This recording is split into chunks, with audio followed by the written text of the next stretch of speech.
Bueno, vamos conectándonos de nuevo, por favor.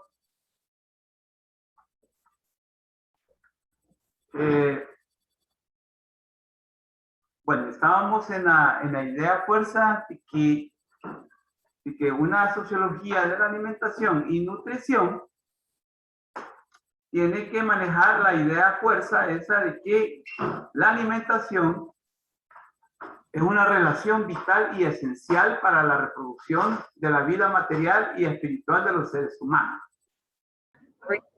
Ojo con eso. Y también estábamos en esto de una aclaración necesaria.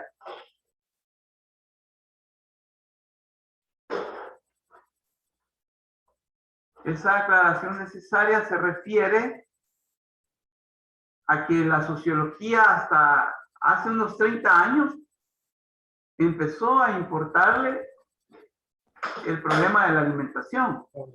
Antes había como un descuido o una poca certeza, si se le puede llamar así, de preocuparse por los problemas de la alimentación. Actividades de cierre. Entonces, hasta hace 30 años que hubo pues como una aclaración, digamos, una mea culpa, y ver como que la comida y los comportamientos, así como las relaciones sociales que se derivan de un bien cultural como es la comida, fundamental para la vida, y que la sociología no había considerado la importancia para el análisis y explicación de las formaciones sociales económicas en los aspectos intrínsecos o entrañables. Hablamos de aspectos intrínsecos o entrañables. Resulta que ustedes saben que la alimentación es al menos humanamente hablando, es una relación, es un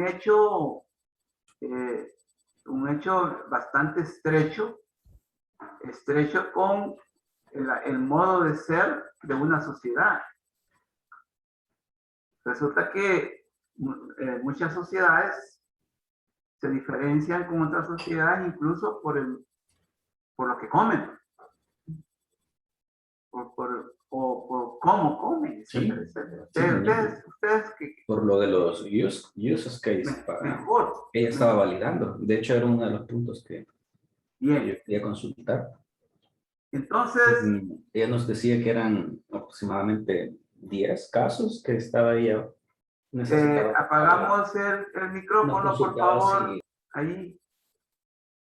Bien, con esto de la sociología de la alimentación, nosotros tenemos que identificar dos tipos de relaciones sociales.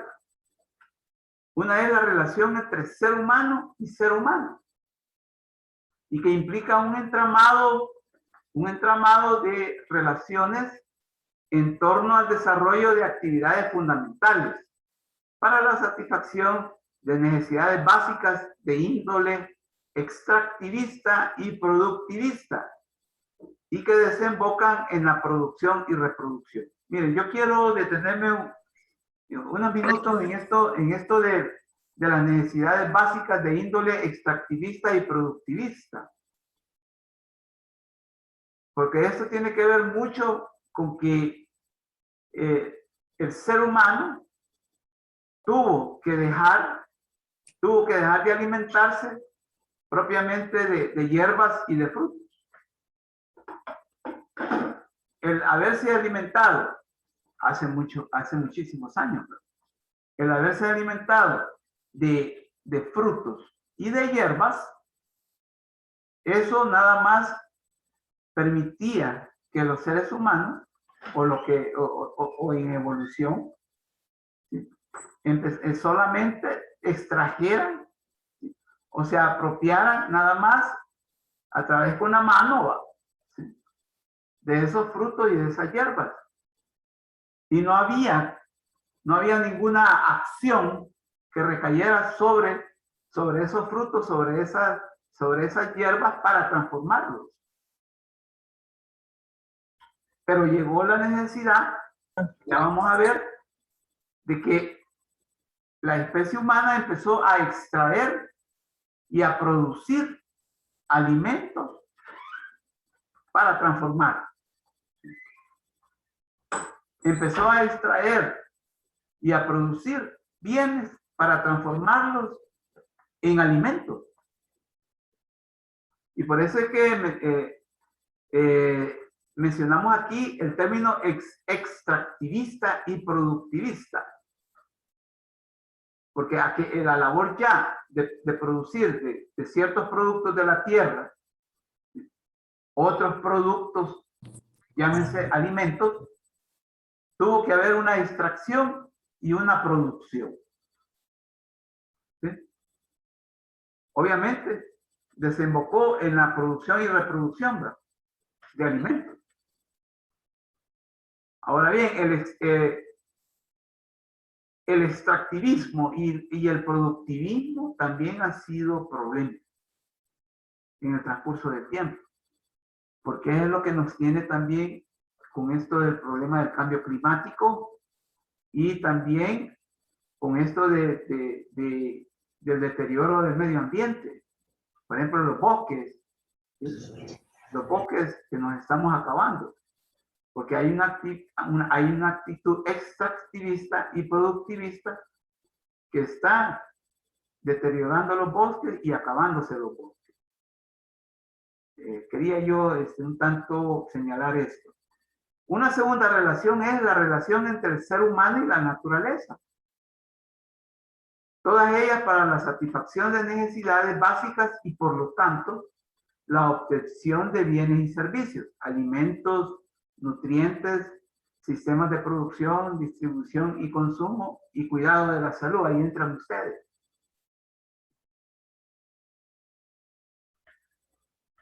Para la sociología, el importarle la alimentación también le implica un problema interdisciplinario.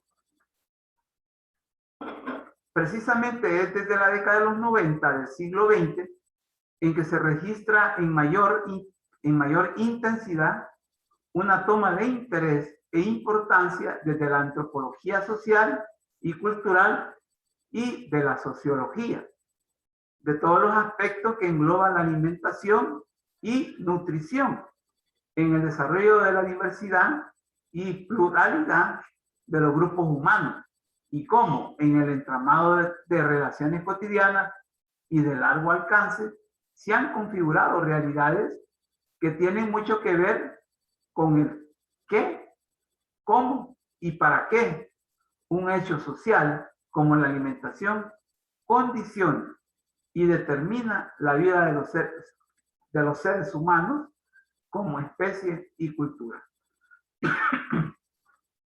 Hay que aclarar, la alimentación entonces ya no es un acto biológico, o ya no tiene que ver única y exclusivamente con las necesidades biológicas, ¿sí?, ni fisiológicas, ni químicas, ni físicas, sino tiene que ver mucho con los aspectos sociales, históricos y culturales. Eso hay que enfatizarlo. Y aquí viene quizás lo que fundamenta el problema interdisciplinario. La antropología, la disciplina científica de las ciencias sociales, pionera en el estudio del problema, o sea, de la alimentación. Por el contrario, han sido los análisis antropológicos de la comida en las diferentes formaciones sociales humanas los responsables de identificar la consideración cultural y social de la alimentación. Lo que estábamos diciendo. Va a ser la antropología la que va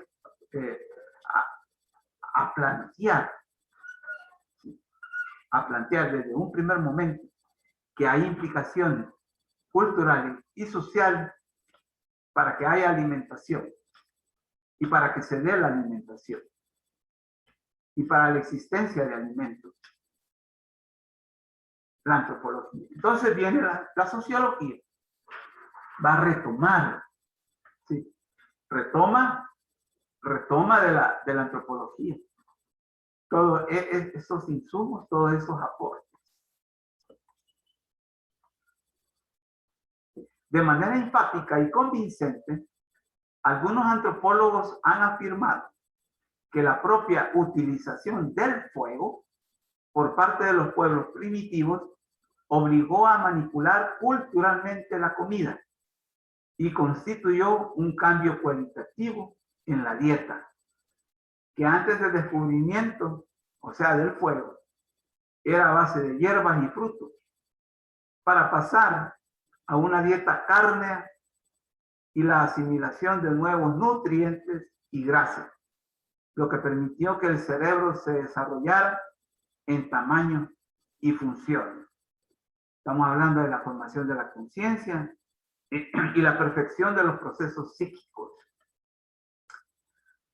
Aquí hay que destacar algo, el descubrimiento del fuego, no el invento del fuego, el descubrimiento del fuego.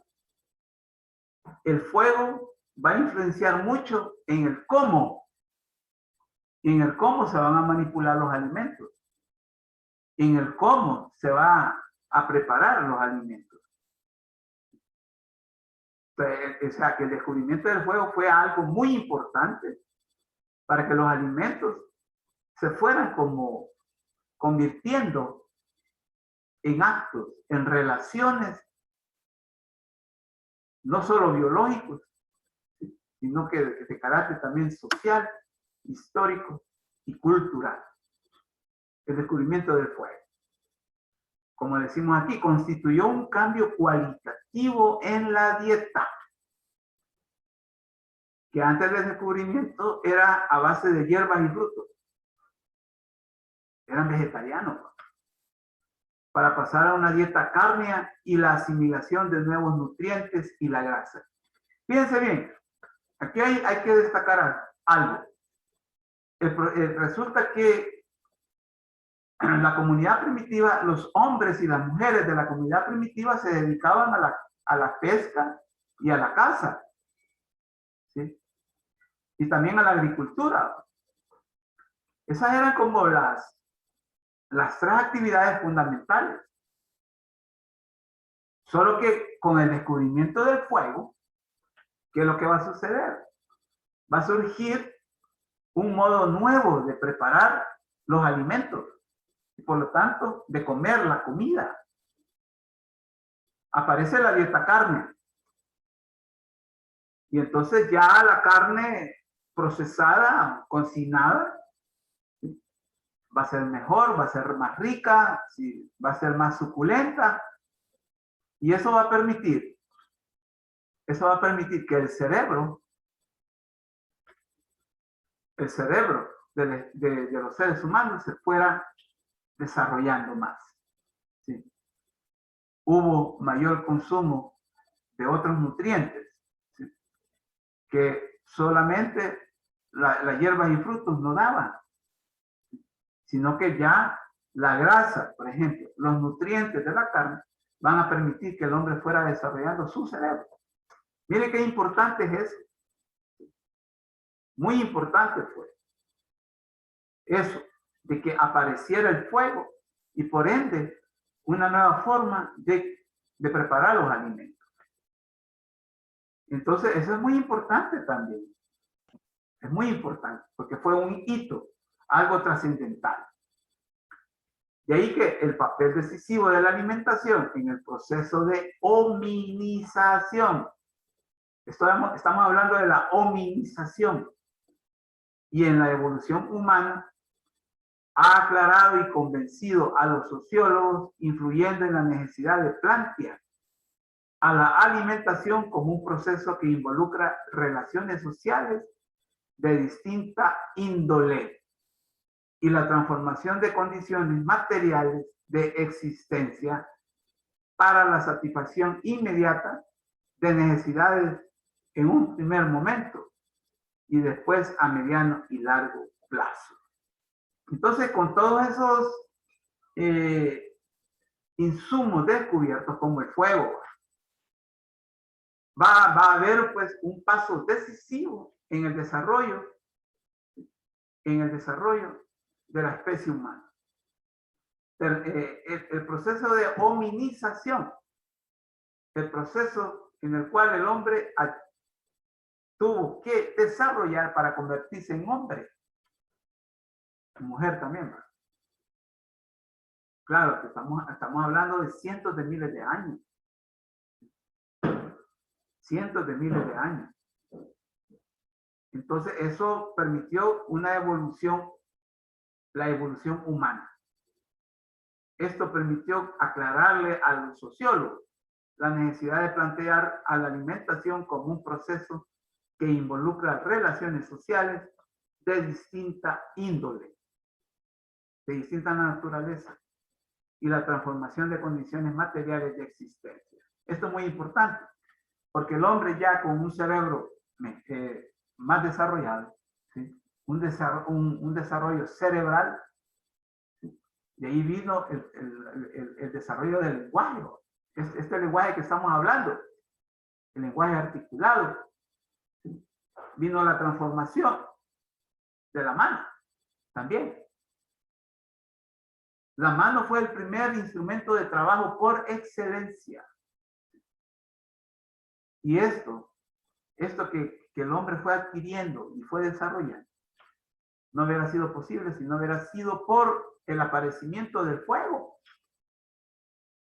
Y que el fuego permitió que los alimentos y la carne de los animales cazados se transformaran en un alimento, un alimento fundamental para la vida. Entonces, al haber un cerebro desarrollado, eso permitió, por ejemplo, el lenguaje. El desarrollo de la mano también. Eso permitió que se transformaran las condiciones materiales. Ya no van a vivir en cavernas, ya no van a vivir en cuevas, sino que van a empezar a construir viviendas en una forma incipiente. Van a empezar, pues, a migrar a otros lugares. Comienzan las migraciones, etcétera. Empieza a hacer instrumentos de trabajo, etcétera. Y lo que es mejor, la conciencia. ¿Y qué es la conciencia? ¿Qué es la conciencia? Para los seres humanos, ¿qué es la conciencia? ¿Alguien me puede decir alguna opinión? ¿Qué es la conciencia? Conocimiento de nuestras acciones, de nuestro pensar. El conocimiento. Bien. Sí. Gracias, Isa. Fíjense que Isa nos dijo algo muy importante. El conocimiento de nuestras acciones, de pensamiento. Sí, es cierto. Dicen los teólogos, dicen, la cabeza piensa desde donde pisan los pies. No solo los teólogos, sino que también los antropólogos. Y también nosotros. La cabeza piensa desde donde pisan los pies. Isa acaba de darnos una opinión. Pero desde donde ella está ahorita ubicada. Y hablando de la ubicación, ¿verdad? Ella está consciente de que es portadora de pensamientos. Ella está consciente que es portadora de actitudes. ¿Sí? Isa, ¿por qué estás estudiando nutrición? ¿Se puede saber? Sí, siempre me ha gustado la rama de medicina y también porque en mi familia hay ascendencia de enfermedades que tienen que ver con ello, por ejemplo, la diabetes, la hipertensión, entonces me gustaría que muchas personas puedan prevenirlo. Gracias, Isa. Te agradezco porque has terminado de aclararlo todo. ¿Sí? Isa nos acaba de decirlo todo. Fíjense que algo muy importante que ella dijo. En mi familia, dice. ¿Sí? En mi familia han habido problemas que tienen que ver mucho con la nutrición, con la alimentación. Entonces, ya nos está hablando de la realidad. ¿Sí? ¿Pero a través de qué? A través de, primeramente, del lenguaje. ¿Sí? Isa, nosotros supimos todos esos datos que nos ha dado a través del lenguaje articulado, pero también de tus pensamientos. Y nos ha dado cuenta de cómo es una realidad familiar. Ojo. Entonces, viene la psicología reflexiológica y dice, mire, la conciencia humana, porque es exclusivamente humana la conciencia. Los demás seres vivos no tienen conciencia. Ojo con eso. Entonces, dice la reflexiología psicológica. Entonces, la conciencia es el reflejo subjetivo de la realidad objetiva. Isa nos dijo a través de su pensamiento y el lenguaje algo subjetivo que tiene que ver con algo objetivo, como son los problemas que ella mencionó, de diabetes, de hipertensión, etcétera, etcétera. Entonces, por eso es que es válido decir, bueno, la cabeza piensa desde donde pisan los pies. Y eso es cierto. Y eso es cierto. Entonces, vean, ¿por qué traigo a colación esto? Porque en verdad, todo lo que hacemos, todo lo que pensamos y todo lo que sentimos tiene mucho que ver con el cómo vivimos. Con el cómo vivimos. Y por qué vivimos. Y ahí está hasta la alimentación. Ojo con esto. Gracias por tu aporte, Isa. Bueno. Algo muy importante entonces. El paso de lo crudo a lo cocido. Imagínense. El paso de lo crudo a lo cocido. Mencionado por Levi Strauss. Levi Strauss fue un antropólogo francés que dio un gran aporte a esto, a la explicación del aparecimiento del fuego en la vida de la comunidad primitiva. Constituye para este autor el proceso determinante de la emergencia de la humanidad. El paso de lo crudo a lo cocido. Mire, él como antropólogo llegó a esa conclusión. Que el proceso del paso de lo crudo a lo cocido fue determinante en la emergencia de la humanidad. Fue un hito, fue un hecho de gran trascendencia.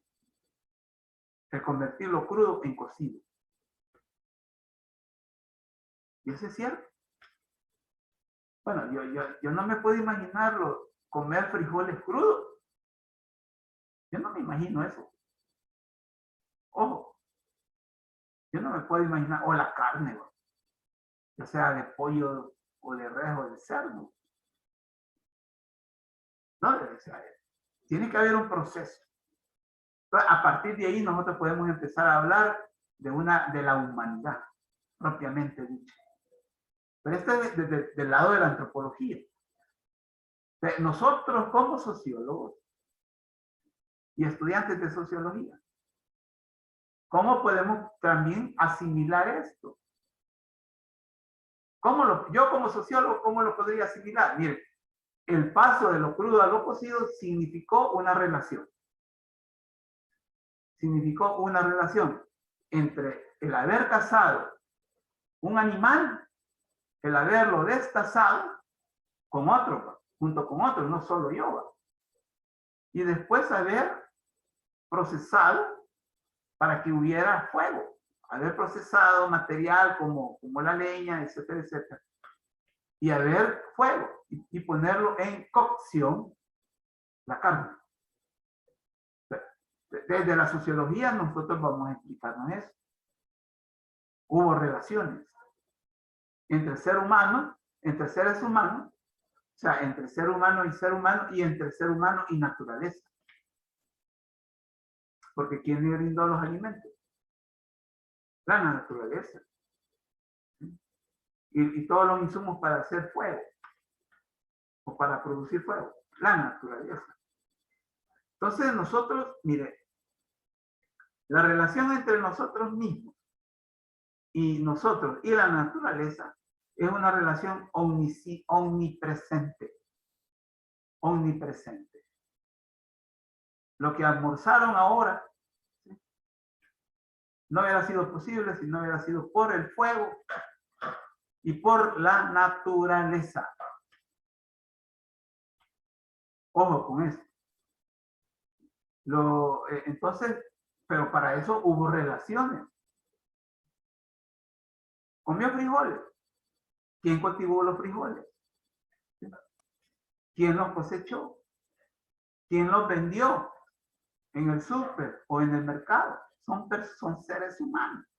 Entonces, ahí hay un entramado de relaciones. Para que en la casa de ustedes, hoy al mediodía, pudieran comer. Y hubo alimentación. ¿Sí? Hubo alimentación. Entonces la alimentación va adquiriendo como una configuración mucho más construida, mucho más elaborada, mucho más multidimensional. Este simple hecho hace de la alimentación de una sociedad un comportamiento cultural con muchas dimensiones o aristas para explicar el qué, cómo y para qué un proceso socionatural humano adquiere una categoría de carácter histórico, social, transformador. ¿A qué me estoy refiriendo? A la alimentación. La alimentación es un proceso socionatural humano con características transformadoras, históricas y sociales. Ojo con eso. Yo no sé si ustedes en su formación profesional investigan, por ejemplo, cómo era la dieta de las sociedades en determinados momentos. Hace 40 años, por ejemplo. En El Salvador, ¿cuál era la dieta? La dieta popular, la dieta media de los salvadoreños. Me imagino que hay datos. Hay datos que a ustedes les importa mucho. Entonces, eso está vinculado necesariamente con las necesidades reales, humanas. Entonces, las necesidades reales humanas están definidas por categorías, ¿no? Por categorías. O sea, especificidades y particularidades que las hacen ser categorías. Entonces aquí están las axiológicas y existenciales, según un economista chileno llamado Max Nick. Max Nick propuso en la década de los 70 digamos, este pliego de necesidades o tipo de necesidades existenciales, decía él. ¿Cuáles son las primeras necesidades existenciales? Que se refieren a nuestro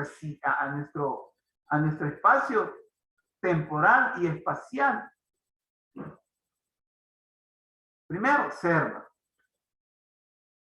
Segundo, tener. Tercero, hacer. Y 4, estar. Esas son las 3 necesidades existenciales. La comunidad primitiva, ¿cómo la satisfizo? No la satisfizo como ahora satisfacemos nosotros esas necesidades. Ojo, hay una relación de desarrollo y superioridad. Entonces, estas son muy importantes porque tienen que ver con nuestra vida cotidiana, inmediata, pero también mediata,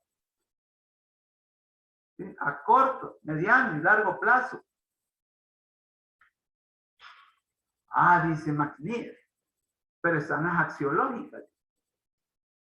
¿Qué quiere decir esto de axiológica? La axiología es aquella parte de la filosofía que se refiere a los valores morales. Y todos sabemos que los valores son aquellos aspectos de nuestra vida o de nuestras vidas que significan mucho, que son importantes, que nos guían, que nos regulan, ¿sí? Que nos conducen en la vida. Los valores. Entonces, son axiológicos. Los valores son axiológicos. Entonces dice, mire, fíjense que hay necesidades vinculadas a la subsistencia. Y la alimentación está vinculado a la subsistencia. ¿Qué dicen ustedes? ¿Qué dirían? Isa, ¿qué dirías tú? ¿Puede repetir la pregunta que se le cortó, pero por mi internet? Bueno, estamos hablando de los valores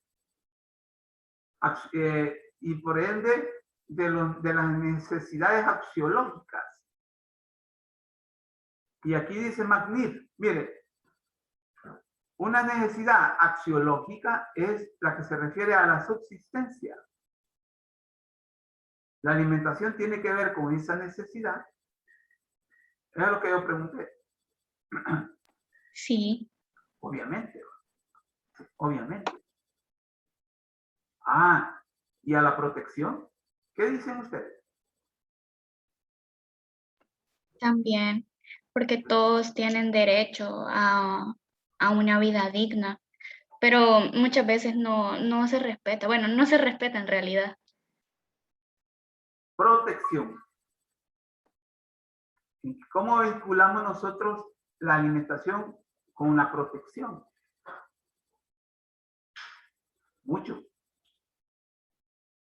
Muchas veces los alimentos, algunos alimentos no se consumen, pero otros sí, porque los otros nos van a proteger. ¿De qué? De ciertas dolencias, de ciertas enfermedades, etcétera, etcétera. Afecto, claro. ¿Sí? ¿Por qué hacen comidas especiales? Y aquí nos metemos con las comidas especiales, ¿no? Un cumpleaños, ¿sí? Se graduaron de nutricionistas, creo que van a comer algo, porque hay un afecto que demostrar. Entendimiento, claro. ¿Se entiende? Hasta en la comida hay entendimiento. ¿Sí? Yo no sé, en la familia de ustedes, cuando se hacen los alimentos, todos tienen que comer lo que hay, ¿va? No es posible que haya un renegado o una renegada que no quiera comer lo que hay. Ojo con eso, ojo con eso. Participación, ¿cómo no va a haber participación, ¿va? Todos participan de la mesa. Ocio. Bueno, sí, ¿va? Cuando están en vacaciones comen buena comida, ¿va? Identidad, claro, las pupusas. Las pupusas identifican. Los pasteles, los tamales, eso. La libertad, sí, pues sí, cuando hay capacidad, cuando hay condiciones materiales de existencia favorables, usted, pues sí, tiene la libertad de comer, no necesariamente lo que come el salvadoreño común, ¿no? Ojo, creación, pues sí, pues, ¿y por qué creen ustedes que existe el arte culinario? Entonces, estas necesidades reales humanas se vinculan a una dimensión axiológica, pero también existencial. No sé si se entiende esta vinculación. ¿Hay alguna duda, alguna pregunta? ¿Ojo? ¿No la hay? Bueno. Pero volvamos, y esto hay que aclararlo. Y esto por parte mía hay mucha, digamos, hay mucha necesidad de aclarar esto. Las razones del por qué la sociología no se había ocupado del problema de la alimentación. Entonces, a mí me importa mucho aclararles esto. Por una razón. Considerar a la alimentación como una respuesta a una necesidad biológica. Es la primera razón. Considerar a la alimentación como una respuesta a una necesidad biológica. Resulta que en la percepción de la realidad histórico-social se puede caer en los llamados reduccionismos, que muchas veces permiten ver los procesos como insignificativos o de poca importancia en el condicionamiento o determinación de la vida. Para el caso, el descuido o poco interés de la sociología a un proceso vital y esencial como lo es la alimentación, viéndola desconectada o desvinculada a los factores o condicionantes socioculturales y socioeconómicos, y que la realidad al imponerse ha demostrado que existen vínculo y conexión estrecha. Imagínense el error en el error que había caído la sociología. Cayó en un reduccionismo. Ignoró que la alimentación no es necesariamente solo un proceso biológico o una respuesta biológica a una necesidad biológica. Entonces, ese es caer en un reduccionismo. Un reduccionismo es caer o interpretar los procesos de la realidad a partir de solo unas variables, ignorando otras que también podrían ser determinantes y condicionantes. Ese es un reduccionismo. Entonces, resulta que la sociología cayó en un reduccionismo. Ojo con esto. 2. Considerar a la alimentación como un proceso cotidiano, rutinario, doméstico y dado, y no sujeto a condiciones y determinaciones que la imposibiliten su satisfacción como necesidad. Entonces consideró que la alimentación era algo ya dado, algo obvio, ¿sí? Y que por lo tanto se daba en una forma espontánea. Nos vamos a quedar aquí porque el tiempo se nos ha acabado y nos vamos a ver el próximo jueves para seguir en este problema. ¿De acuerdo? De acuerdo, Luis. Bueno, Gracias. Gracias. Listo. mucho gusto. Interesante, Mucho gusto. como siempre, muy interesante. Bueno, Ahí vamos a poder hablar de la otra clase, pues, bueno. ya cuando termine el tema. Bueno.